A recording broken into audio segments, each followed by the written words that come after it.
사람의 마음은 어떻게 작동하는 것일까? 안녕하세요.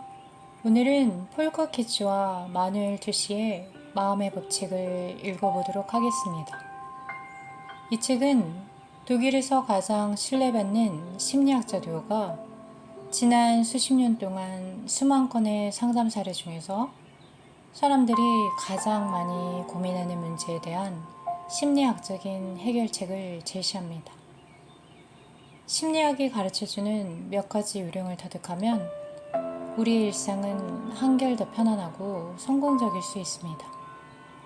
자신의 장점을 극대화하는 데 쓸 수 있으며 상대방을 원하는 방향으로 이끌 수 있기 때문입니다.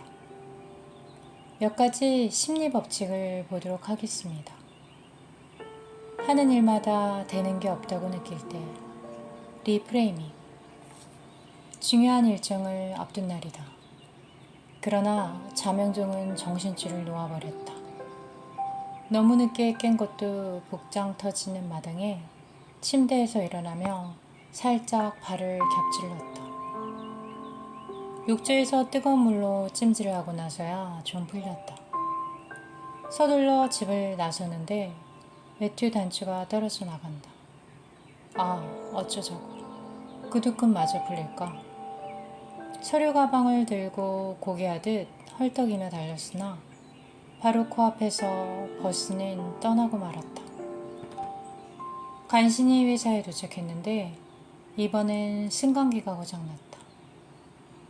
최고 경영진 회의가 열리는 17층까지 걸어 올라가느라 양쪽 겨드랑이가 땀으로 푹 젖고 말았다. 비슷한 사건과 사고가 저녁까지 실타래처럼 내내 이어졌다. 하루의 마무리라도 잘하고 싶은 마음에 데이트 약속을 다음으로 미루었다.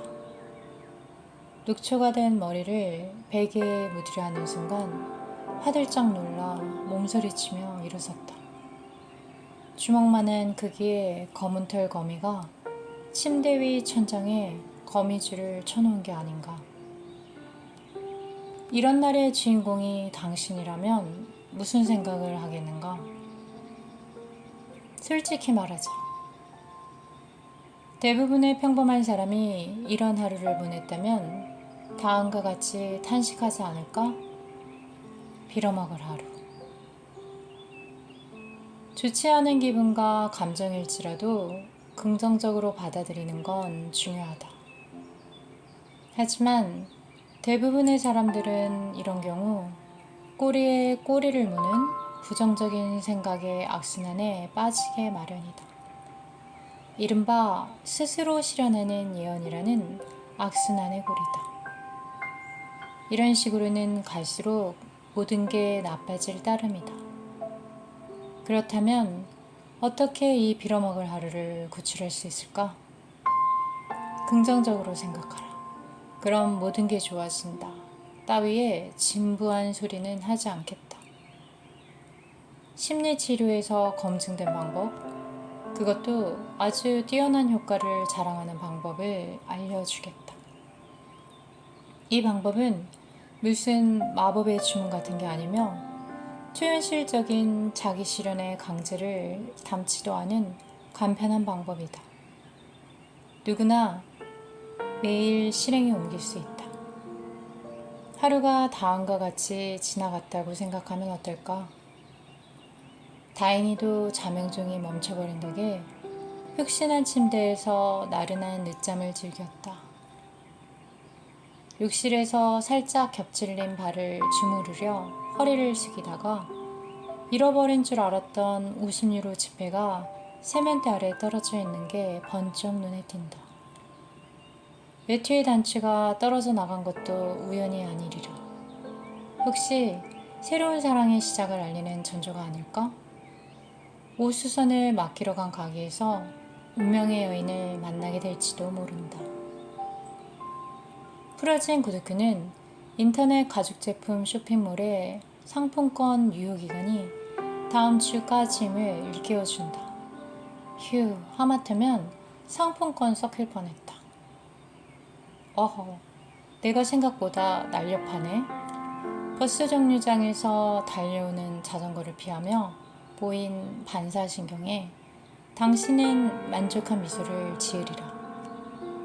버스를 놓쳤네. 뭐 까짓 어때? 다음 버스를 기다리는 동안 차분하게 회의 준비를 하자. 회사 빌딩의 계단 오르기는 아침 운동으로 여기면 그만이다. 땀이 잘 나는 것은 건강 상태가 좋다는 청신호다.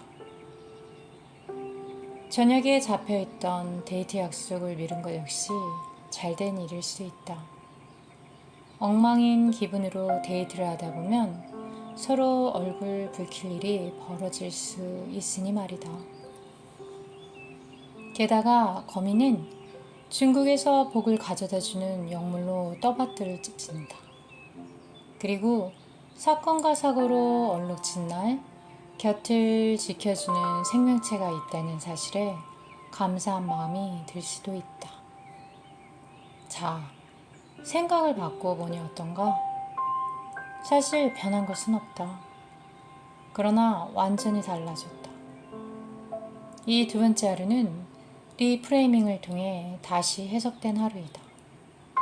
프레임이란 사고방식이나 느끼는 방식의 틀을 의미한다. 그래서 틀을 새롭게 함이란 뜻의 리프레이밍은 틀을 바꿔 사건을 다른 관점에서 바라보고 새로운 의미를 부여하는 것을 말한다. 리프레이밍은 사실에 아무것도 바꾸지 못하지만 우리가 앞으로 나아가는 것을 가로막는 부정적인 생각을 바꾸도록 도와준다. 이것이 곧 내 힘으로 사는 인생과 다른 힘에 끌려다니는 인생의 결정적인 차이이다. 주의할 것은 이 방법을 충분히 의식해서 목표에 맞춰 활용해야 한다는 점이다. 무조건적으로 모든 것을 그저 멋지게 꾸며내라는 뜻은 결코 아니다. 먼저 자신의 느낌과 감정을 충분히 의식하자. 부정적인 느낌일지라도 허락하고 받아들이자. 그것은 나 자신의 일부이며 내 인생의 일부분이다. 그런 다음 사건을 리프레이밍하고 바꾸어라. 중요한 것은 언제나 균형을 잡는 일이다. 자질구레한 것을 두고 절망하거나 흥분하기보다 리프레이밍에 더 많은 노력을 기울이는 편이 정신건강에 훨씬 이롭다. 충격적인 사건으로 자신을 통제할 능력을 잃었다면 일단 떠오르는 감정 그대로 허락하자. 그리고 어느 정도 진정되면 분석을 하는 게 중요하다. 이 경우 재해석은 나중에 하는 편이 좋다. 일단 다음과 같이 시도해보자. 첫째, 자기 자신에게 실망한 나머지 나는 할 수 없어라는 탄식이 절로 나온다면 이 말에 한마디만 덧붙여라. 나는 아직 할 수 없어. 아직이라는 짤막한 단어 하나가 불러일으키는 효과는 엄청나다. 둘째, 도대체 세상이 왜 이런지 알 수 없어. 부글부글 화가 치민다면 다음과 같이 자문하라. 지금 이 상황이 나에게 무슨 말을 해주려는 걸까? 이 상황에 숨어있는 기회는 무엇일까? 이렇게 자문하는 것만으로도 생각의 변화가 일어난다. 이런 물음이 불러일으키는 영향으로부터 영감을 얻자. 우리를 불안하게 만드는 것은 사물이나 사건이 아니다. 그것을 바라보는 우리의 생각이 불안의 원인이다. 에픽테토스. 말도 안 되는 음모론이 널리 퍼지는 이유, 환상오류. 수많은 점에서 무엇이 보이는가? 동물, 나무 아니면 아무것도 안 보일 수도 있다. 당신의 답은 현재 당신의 상태가 어떤 것인지에 따라 달라진다. 앞서 본 그림을 어떻게 해석해야 하는지 살펴보자. 일단 참가자들을 두 그룹으로 나누어 똑같은 질문을 했다. 이 그림에서 무엇이 보이시나요? 그림을 보기 전에 두 그룹은 서로 다른 상상 훈련을 했다. 첫 번째 그룹의 사람들은 자신이 도저히 감당할 수 없는 상황에 빠진 경우를 상상했다. 두 번째 그룹은 완전히 긴장을 풀고 자신이 모든 걸 통제하고 있는 상황을 떠올렸다. 이런 상상 훈련은 그림에서 무엇이 보이느냐는 물음에 결정적인 영향을 미쳤다. 두 번째 그룹은 그림을 보고 대답했다. 저건 뭐 그냥 점들만 찍어 놓은 거네요. 반면 무기력한 상황을 상상했던 그룹은 그림에서 무수한 것을 읽어냈다. 동물, 나무, 단어 등 온갖 것이 그림 안에 담겨 있다고 주장했다. 그냥 아무렇게나 모아놓은 주식 시세 자료들을 보여준 결과도 다르지 않았다. 무기력한 첫 번째 그룹은 그 안에 주가 등락에 일정한 경향이 있다고 보았다. 두 번째 그룹은 그냥 자료 더미에 지나지 않는다고 정확하게 판단했다. 요점을 정리해보자. 자신이 무력하라고 느낄수록 우리는 갖은 지레짐작으로 우연이라는 이름의 퍼즐 조각을 모아 설명을 완성하려 안간힘을 쓴다. 그러나 자신의 인생을 완전히 장악하고 있는 사람은 그냥 세상을 있는 그대로 받아들이며 그저 아무것도 아닌 혼란이라고 느긋한 반응을 보인다. 사실 앞에 나온 그림은 아무런 뜻이 없으며 그냥 점들을 아무렇게나 모아놓은 것에 지나지 않는다. 그렇게 보았다면 지금 이 순간 당신은 인생을 확실하게 장악하고 있다. 그림을 보며 자꾸 무언가를 발견하려고 애쓰고 있다면 당신은 그 무언가에 끌려다니는 삶을 살고 있을 것이다. 이것을 설명할 수 있는 좋은 예가 미신이다. 미신은 우리네가 무력함을 느끼는 탓에 자꾸 설명을 시도한 결과물이라고 볼 수 있다. 음모론 역시 우리의 통제력 갈망 때문에 생겨난다. 굴뚝청소부가 복을 가져다 주지 않으며 검은 고양이를 봤다고 해서 불운이 찾아오는 것이 아님을 우리는 잘 안다. 그럼에도 우리는 뭔가 조금이라도 납득이 가지 않으면 음모론을 제기하고 미신에 매달린다. 상황이 설명이 되지 않는다고 해서 굴뚝청소부가 되어 여기저기 쑤시고 다니는 것은 아닌지 때때로 자신을 돌아보는 게 좋다. 설명이 없는 게 아니라 합리적인 설명을 인정하지 않은 것일 뿐도 있다.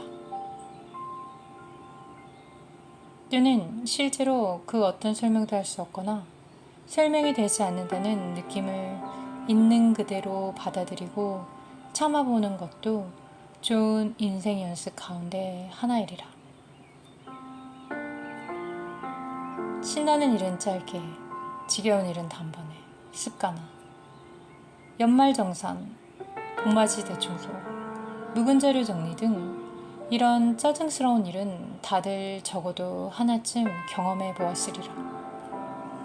별로 달갑지 않은 이런 상황에서 우리는 주의를 다른 곳으로 돌릴 수 있는 일이라면 무엇이든 반긴다. 골치 아픈 세금 계산을 하다 갑자기 생각난 쇼핑 아이템을 사기 위해 인터넷 쇼핑몰을 검색하고 청소를 하다가 우연히 눈에 띈 책을 펼치며 회심의 미소를 짓는다. 전부터 읽으려 벼르던 책이야. 지금이야말로 이 책을 읽을 때다. 반대로 즐겁고 신나는 일을 하고 있다고 생각해보자. 맛있는 식사, 럭셔리한 거품 목욕, 손에 땀을 쥐게 만드는 축구 경기 등. 이때 우리는 주의를 흐리며 방해하는 모든 것들을 증오한다. 절대 방해가 일어나서는 안 된다. 텔레비전에서 좋아하는 영화를 보는데 돌연 광고가 끼어든다면 우리는 방송국을 저주한다. 광고 산업과 더불어 세상은 돌연 빌어먹을 세상으로 곤두박질 친다. 그러니까 즐거운 일에서는 방해가 짜증스러운 반면 성가신 일에서는 방해가 오히려 기쁨을 준다. 정말 그럴까? 정확히 그 반대가 진실이다. 왜 그런지 이유를 짚어보자. 먼저 한 가지 흥미로운 실험을 소개하겠다. 어머니의 뱃속에서 평화롭게 꿈틀거리던 시절로 되돌아간다고 상상해보자. 과학자들은 아직 태어나지 않은 아기에게 특정 자극, 이를테면 시끄러운 자동차 경적 소리를 들려주는 실험을 했다.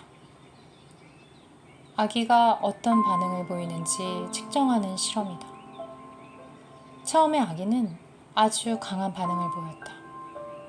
그러나 자극에 노출되는 횟수가 잦아질수록 반응은 점점 약해졌다. 이처럼 자극에 대해 태아가 보이는 반응에 심리학자들은 습관화라는 거창한 표현을 붙였다. 습관화는 우리의 감각을 마비시키는 힘을 발휘한다. 그래서 시간이 갈수록 자극에 대한 반응은 시들해지기 마련이다. 한편으로 보면 습관화는 우리로 하여금 배움의 능력을 갖게 해주는 중요한 전제 조건이기도 하다. 되풀이를 통해 몸에 익히는 게 배움이기 때문이다. 그래서 습관화는 어떤 일이든 시간이 흐르면서 그 자극을 무뎌지게 만든다. 직장에서 마케팅 제안서를 쓰든, 수술실에서 집도를 하든, 방송에서 사회를 보든, 자동차 경주에 나가 운전을 하든, 결혼해서 가정을 꾸리든, 돈을 많이 벌든, 이 모든 것에 우리는 익숙해진다. 다시 말해서 어떤 일이든 처음 할 때 느꼈던 짜릿함은 곧 사라지고 만다. 습관화에서 우리가 바꿀 수 있는 것은 없다. 그렇지만 습관화를 의식적으로 활용하면 우리 인생은 훨씬 편안해질 수 있다. 습관화는 불편한 일에도 적용되기 때문이다. 짜증스럽고 지루한 일이라도 시간이 흐르면 불편한 자극은 줄어들게 마련이다. 지혜로운 사람은 즐겁고 신나는 일일수록 한 번에 오래 하기보다는 간격을 두고 자주 끊어서 한다. 이렇게 끊어줌으로써 습관화로 인한 무뎌짐을 방지할 수 있기 때문이다. 믿어지지 않는다고? 그렇다면 아마도 다음 실험 결과를 읽어보면 생각이 달라지리라. 사람들을 두 그룹으로 나눈 다음 그들이 좋아하는 영화 한 편을 보여줬다. 차이가 있다면 한 그룹에는 영화 중간에 광고를 끼워 넣었고 다른 그룹은 그저 영화만 보았다는 점이다. 나중에 영화를 본 소감을 묻는 설문조사가 이루어졌다. 결과는 예상과 다르게 광고가 들어간 영화를 본 그룹이 훨씬 더 높은 만족도를 나타냈다. 광고 자체가 방해가 된다고 여겼음에도 말이다. 이런 원리는 모든 아름다운 순간에 똑같이 적용될 수 있다. 기쁨은 매번 새롭게 시작할 때 끊어주고 다시 시작할 때 더욱 커졌다. 이렇게 본다면 한 해의 휴가를 한 번에 통째로 쓰는 것은 어리석은 짓이다. 휴가 초기에는 좋겠지만 습관화의 힘이 시간이 갈수록 지루해지게 만들기 때문이다. 따라서 될 수 있는 한 휴가 첫날을 많이 만드는 게 현명하다. 연차를 짧은 단위로 나누어 즐기는 전략을 써서 말이다. 부담스러운 일에는 정반대의 원리가 적용된다. 오히려 새롭게 시작할 때마다 우라가 치민다. 일을 끊어주면 습관화가 제대로 이루어지지 않아 다시 그 일을 하려고 할 때 더 큰 고통이 따른다. 그러니까 부담스러운 일을 할 때는 될 수 있는 한 끝까지 밀어붙이는 게 습관화 활용 전략이다. 시간이 흐르면서 저절로 부담감이 덜어진다. 그러니 즐겁고 신나는 일은 짧게 끊어서 하고 지겨운 일일수록 단번에 끊어내라. 당신의 인생이 한결 편안해질 것이다. 여기까지입니다. 이 책을 즐겁게 읽고 분석하면서 인생에 커다란 도움을 줄 자아인식을 얻어내길 바랍니다.